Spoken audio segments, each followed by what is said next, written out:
क्या आपने कभी सोचा है कि हमें हेजिटेशन क्यों होती है, घबराहट क्यों होती है?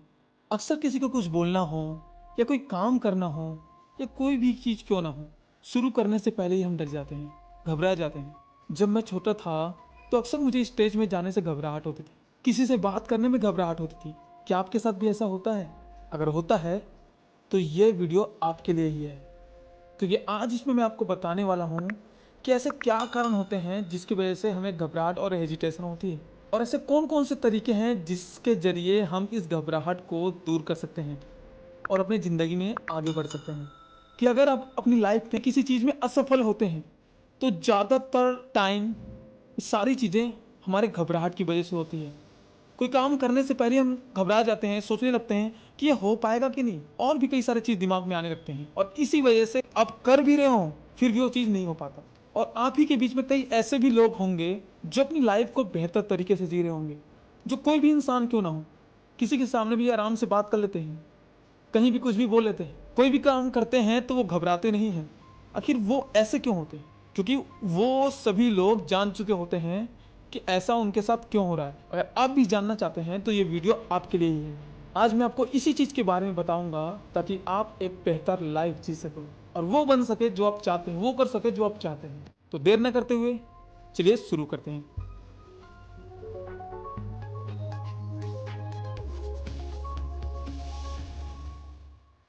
सबसे पहले हम बात करते हैं कि हमें घबराहट क्यों होती है, हेजिटेशन क्यों होता है। इसे हम कुछ उदाहरण के माध्यम से समझेंगे।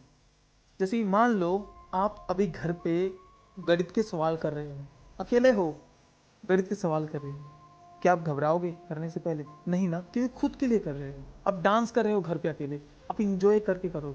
इमेजिन करो आप खुद शीशे के सामने बातें कर रहे हो अपने आप से। क्या आप बात करने से घबराओगे? नहीं, क्योंकि आप खुद से कर रहे हो, आप अपने लिए कर रहे हो। लेकिन जैसे ही हम किसी और को इन चीज़ों में लाते हैं वहीं हम घबराने लगते हैं। तो ये ज़्यादातर टाइम हम किसी भी काम को प्रशंसा के लिए करते हैं कि अगर मैंने ये किया तो मुझे ये लोग वाहवाह देंगे, ये लोग मेरी तारीफ करेंगे, और कई सारे दिमाग में ख्याली पुलाव पका लेते हैं, जिसकी वजह से होता यह है कि हमें घबराहट होने लगती है कि अगर मैं नहीं कर पाया तो ये सारी चीज़ें नहीं हो पाएंगी, और हम कुछ करने से पहले ही घबरा जाते हैं। कोई ऐसा इंसान जो हमारे लिए वैल्यू रखता है या किसी के सामने हम जब बात करते हैं तो हम अपना पॉइंट नहीं रखते, इसलिए नहीं रखते कि इन सब के सामने अगर मैंने कोई पॉइंट रखा, कुछ बोला और वो गलत हो गया या कुछ सही से नहीं बोल पाया तो ये लोग मेरा मजाक उड़ाएंगे, और भी कई सारी चीज़ दिमाग में आ जाती है। और यही सब कारण है जिसकी वजह से आप घबरा जाते हैं, और भी कई सारे कारण। लेकिन अब से आप नहीं घबराओ, क्योंकि जो तरीके बताने वाला हूँ उसको बस आपको फॉलो करना है, और देखिए आपकी लाइफ में क्या चेंजेस आते हैं, क्या क्या बदलाव आता है। नंबर 1, बी फर्स्ट, पहला बने हमेशा। इस तरीके को आप तब अपनाएं जब आप किसी भी काम को करने से पहले घबरा जाते हो या डर जाते हो। आपको करना बस ये है कि जो भी चीज़ आप सोच रहे हो अभी करने की, उसे एक कॉपी में उसकी पॉजिटिव पॉइंट्स और नेगेटिव पॉइंट्स लिख लेना है।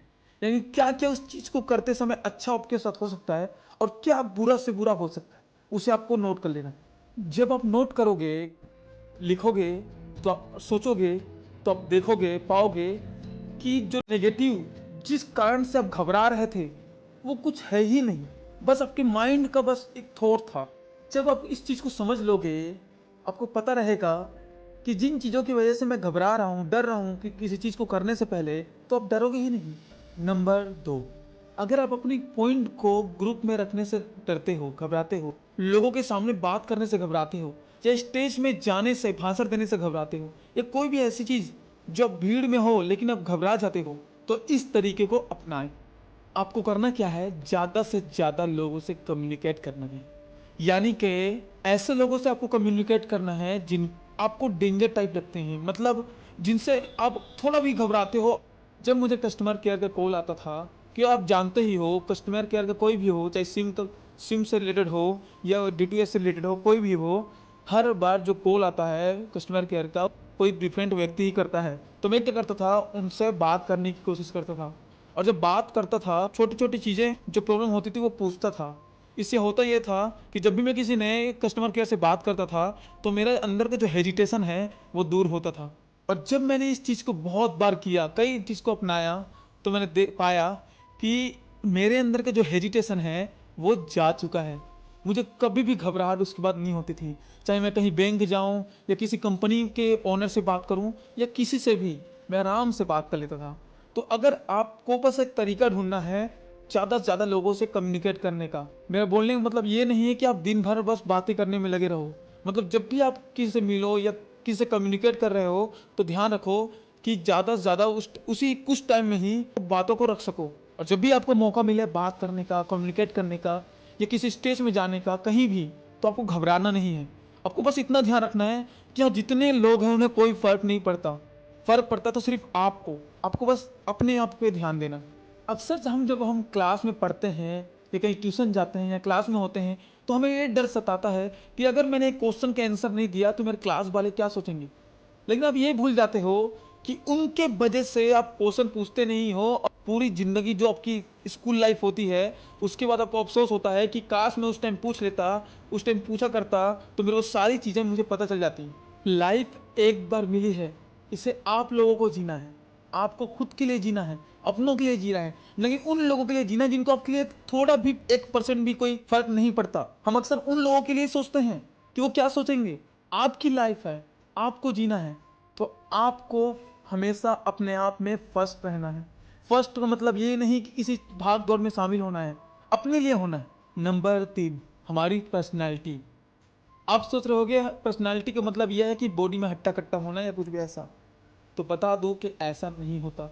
अगर आप पतले भी हैं लेकिन आपको बोलने का तरीका पता है तो यकीन माने हट्टा कट्टा भी इंसान आपके सामने फैला है। और आजकल के टाइम पे सबसे ज़्यादा जो प्रायोरिटी दी जाती है वो दी जाती है इंग्लिश को। अगर आपको इंग्लिश बोलना आता है तो यकीन माने आप कहीं भी हेजिटेट नहीं होगे। मानता हूँ कि हमारी भाषा मातृभाषा हिंदी है, लेकिन हमें कॉन्फिडेंट होने के लिए हमें इंग्लिश भी आना चाहिए। अगर आपको इंग्लिश बोलना आता है तो यकीन मानो आप कॉन्फिडेंट रहोगे, बहुत ज़्यादा कॉन्फिडेंट रहोगे अपने आप में। कभी भी किसी से घबराओगे नहीं, आपके अंदर अपने आप कॉन्फिडेंट आएगा। क्योंकि मैंने इसको समझा है। और मैंने कैसे इंग्लिश सीखा या कैसे मैंने बोलना सीखा, नीचे मैंने वेबसाइट का लिंक दे रखा है जहाँ पर मैंने 3 तरीके आपको बताया है इंग्लिश कैसे सीखा जाए, और वो भी अपने तरीके जिसको मैंने अपनी लाइफ में अपनाया था। कोई भी इस चीज़ को नहीं पता था और मैं आपको बता रहा हूँ। तो वेबसाइट में जाइए और वहाँ पर इंग्लिश कैसे सीखे 100% का एक पोस्ट होगा, उसे देखिए। मेरे इन तरीक़ों से गाइस बहुत लोगों ने सीखा है, मैंने खुद सीखा है और मैं अक्सर लोगों को बोलता हूँ। इंग्लिश एक भाषा है, लैंग्वेज है, जैसे हिंदी एक भाषा है। इसको आपको समझना पड़ेगा। अगर आपको इंग्लिश बोलना सीखना है तो एक भाषा है, तो उसी की तरीके से हमें समझना पड़ेगा, सीखना पड़ेगा। और फ्री ऑफ कॉस्ट मैंने उसमें बताया है आपको, कोई भी पैसे मैंने नहीं लिया है। अगर आप उसे अप्लाई करते तो आप 100% सीखेंगे, ये मेरी गारंटी है। बस आपको उसे अपनाना है, उसे समझना है और एवरी डे आपको वो करना है। तो नीचे डिस्क्रिप्शन में मैंने लिंक दे रखा है वेबसाइट का, तो वहाँ जाके उस पोस्ट को ज़रूर ध्यान से पढ़ें और अपनी ज़िंदगी में अप्लाई करें। तो अगर आपको इंग्लिश आती है तो आप कॉन्फिडेंट रहें हमेशा। नंबर 4, अपना एक गोल तैयार करें। गोल यानी कि टारगेट, एक सपना तैयार करें। वो कुछ भी हो सकता है। अगर आपको समझ में नहीं आता कि मेरे अंदर क्या ऐसा है जो मैं कर सकता हूँ, मेरे अंदर क्या है ऐसा जो मैं बन सकता हूँ, तो फिर से वही तरीका अपनाइए जो मैंने बताया था आपको। आपको एक कॉपी पेन लेना है और उसमें वो सारी चीज़ें, ख्वाहिशें लिख देना है आपको जो आप ज़िंदगी में आप पाना चाहते हो, अचीव करना चाहते हो। तो आप देखोगे कि कई सारे ऐसी भी चीज़ें होंगी जो आप अभी कर सकते हो, और उन्हें कई छोटे छोटे टुकड़ों में बांट दीजिए। चाहे आपको कोई एक शर्ट पैंट ही खरीदना हो, चाहे एक घर खरीदना हो, चाहे कुछ भी खरीदना हो, चाहे कुछ पाना हो, चाहे कुछ बनना हो, कुछ अचीव करना हो, हर एक चीज़ को वहाँ पर लिखना है आपको। फिर ट्राई करना है सबको धीरे धीरे स्टेप बाय कंप्लीट करने की। तो आपको आपका गोल पता चल जाएगा कि आपको करना क्या है। और जब आप करोगे और आपके विश लिस्ट के आगे जब टिक लगेगा तो आपको एक और कॉन्फिडेंस जगेगा। और हर रोज़ सोने से पहले कुछ ऐसा काम जरूर करेगा इससे आपके अंदर और तगड़ा कॉन्फिडेंस जाए। तो यही सब चीज़ें थी जो मैं आपको बताना चाहता था और जो मैंने अपनी लाइफ में अप्लाई किया है। और अक्सर मैं लोगों को बोलता हूँ, अगर आप लाइफ में एक कॉन्फिडेंट इंसान बनना चाहते हैं, लाइफ को एक अच्छे तरीके से जीना चाहते हैं, तो आपको इन चीज़ों को जो मैंने बताया उसे समझना होगा। और अगर आपने इसे समझ लिया और अप्लाई कर लिया अपनी लाइफ में, तो यकीन माने आप कभी भी किसी भी चीज़ से घबराओगे नहीं।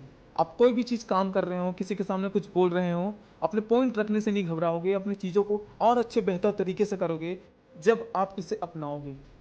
और भी कई सारी चीज़ें थी जो मैं आपको बता सकता था, जैसे आत्मविश्वास रखें और बहुत सारी चीज़ें जो नॉर्मली हम बोलते हैं लेकिन हम अप्लाई नहीं कर पाते। और लेकिन मैंने जो चीज़ें बताई हैं वो आप अप्लाई ज़रूर कर सकते हो।